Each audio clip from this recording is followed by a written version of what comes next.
have Brett, one of the behaviourists from Sit, Drop, Stay. Thanks for joining us, Brett. You're welcome. Good to be here. Good to have you. Tell us a little bit about what you do at Sit, Drop, Stay.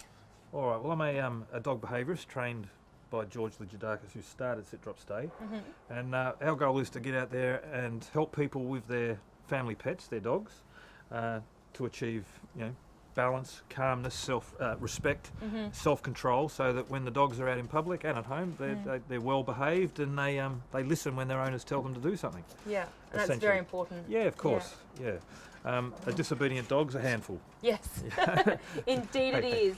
And Yeah. these three, Yes, they can be a handful, as lovely as they are. Yes, we've got a good mix here. We do, indeed. So what are you doing here?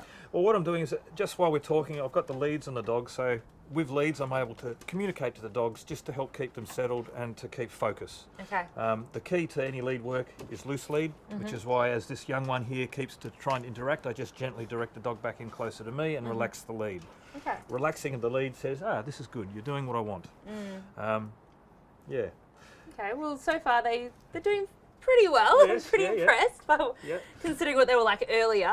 Yeah. And we've got a situation here where dogs playing with the lead. So the way to correct that is we tell the dog through the use of the lead that it's inappropriate. So if he grabs it again, I'll demonstrate. But it's basically we pop it out of his mouth as we issue a command, and the command is leave it. Okay. And what I'm doing is leave it. I'm claiming ownership of the piece of equipment. I'm saying to the dog, this is my lead, don't chew on it. So Brett, tell us, what are some of the common behavioural issues that you see in your line of work as a dog behaviourist? Look, probably the most common one is lack of self-control and overexcitement, which lead to a variety of problems, anything from anxiety, nervousness to aggression, because of that state of mind. Yeah. At the moment, we've got these two dogs here. We've got your older collie, who's much more stable and balanced than this one, but this is an 8-month-old puppy. So you've got to expect that, the puppiness in the dog. Yeah. So he's a little bit more curious, he's a little bit more, whereas this one's accepted my, leadership straight away and is just happy to settle at my feet and accept the fact that I'm in charge here, not him. Whereas the young one, has a bit of learning like to do. children, have a bit of learning to do. Yeah, hey, enough. Leave it. So how about recall? Okay, look, recall's obviously very important. In order for you to ever have your dog off leash, you've got to have the ability to call it back to you. Even state legislation. If you look at the state legislation in regards to dogs in public, there's no mention of leads in state legislation. The actual wording says your dog must be under full and proper control. Right, so leads is basically, that's council bylaws. So, but the point is, if you can demonstrate full and proper control of your dog through verbal command, it's as good as having a leash. Now, it's not that we recommend having your dog off leash in most places, but our attitude is if you had to have your dog off leash, you should be able to control it. So recall is very important. You've got to, whenever you call your dog, it has to disengage from what it's doing and come back to you. It's that simple. Yeah. Now, recall is not just a matter of letting the dog go free, doing its thing, and then all of a sudden deciding you want it to come back. Because the reality of the matter is, if the dog's 100 metres away playing with 4 or 5 other dogs and it's all hyped up and having a great time, it's not going to come to you. Yeah. It's even with good recall. Look, they get to a place where they're so distracted, so hyped up, so excited that they're just not in control. They're not in control. Yeah. So the key to achieving good recall is to starting. We have 3 different types of walking you do. You have, and we call them Zone 1, Zone 2 and Zone 3 walking. Zone 1 walking is on a short leash. It's walking on the footpath, down the streets, just going from A to B. Zone 2 is where we put a dog onto a longer lead. I use a 5-metre lead, and we teach the dog to follow as if it's off lead, attached to a tether. I've seen that on YouTube. Yes. So we teach the dog to stay within a set parameter, not getting too far away, but every time, it's about as teaching the owner to know, okay, now I've got to call my dog in.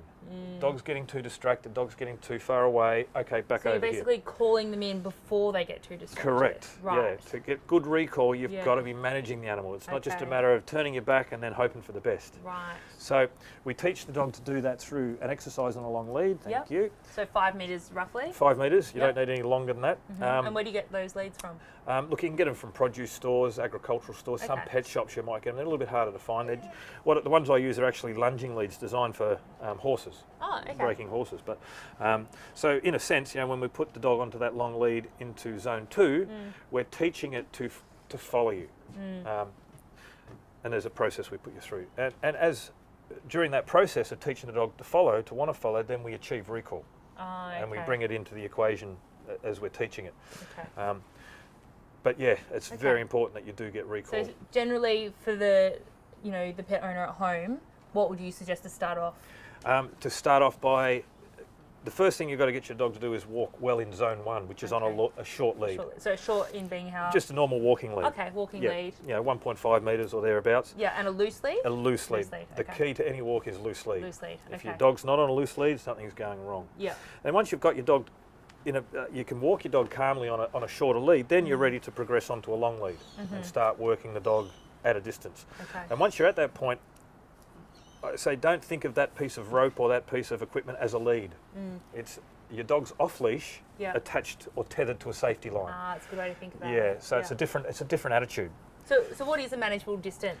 5 metres. 5 metres. Yeah, within 5 metres. Right. Yeah. So often at the park, I'll see a lot of dogs way ahead that their owners can barely see them. Yeah, So you suggest that's not what we want, is that right? Not until you have rock solid recall. Okay. And obviously, like swimming, you don't jump in the deep end. Of course. You start off getting you get your dog to recall from within that 5 metre zone. Then as you get more and more confident and trust your dog's recall ability, then you can let the dog go a little further and further and further. So with good recall, should there be good eye contact?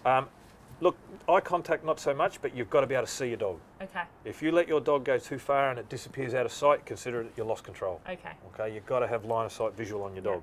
And just reiterating what we're talking about before, so if your dog is playing with other dogs, are you saying that recall doesn't work in that instance? If they're too excited, if they're too excited, and they're too crazy, yeah, then they're not going to hear you. So general rule of thumb is call your dog once. Yeah. If it doesn't look up, call it twice. If it doesn't look up, go and get it. Okay. Okay. Easy. That way you're not going to let your dog get into too much trouble if you do that. Okay, but if it's just sniffing, having a little hello with the other dogs, then generally recall should work in that if they're instance. calm in lower drive, you should be able to get that recall. But one of the big mistakes people that I see quite regularly is they'll use the dog's name as a recall command. Hey, leave. Don't use the name of the dog expecting it to come to the name. If you think of the dog's name as a command, it means look at me. Okay, right. Right. So when you call the dog's name, you want the dog to look up, look to where the sound of its name's coming from, because it's not a word to the dog. Hey, leave. It's just a sound. And then you follow through with a here, come, heel, whatever you want. So what would you use? Well, I use come and here. If I want my dogs to follow, I use the word come. Come on, come. Yeah. And if I actually want them to come to heel, it's here, come here. Okay. And there's a few little simple techniques you can use to get the dog to come if it's sort of looking at you and doing nothing. Okay. Well, some great tips there, Brett. So thanks so much for sharing that with us. You're welcome. That wraps up our episode today. If people want to get in contact and hear a little bit more about what you do and possibly get you to help them, sure.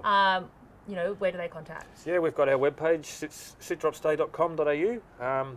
We do in-house training, we come to you, and we're also just about to start doing multi-day retreats out of Byron Bay. So the opportunity for people to come away with their dogs, get 4 or 5 days of pampering. We'll have human services, massage, Reiki, all these type of things. Wow. But then we'll do several hours of dog training every day to teach the owners how to do what we do, basically. Beautiful. Teaching sounds good to me. basic I dog want to whispering.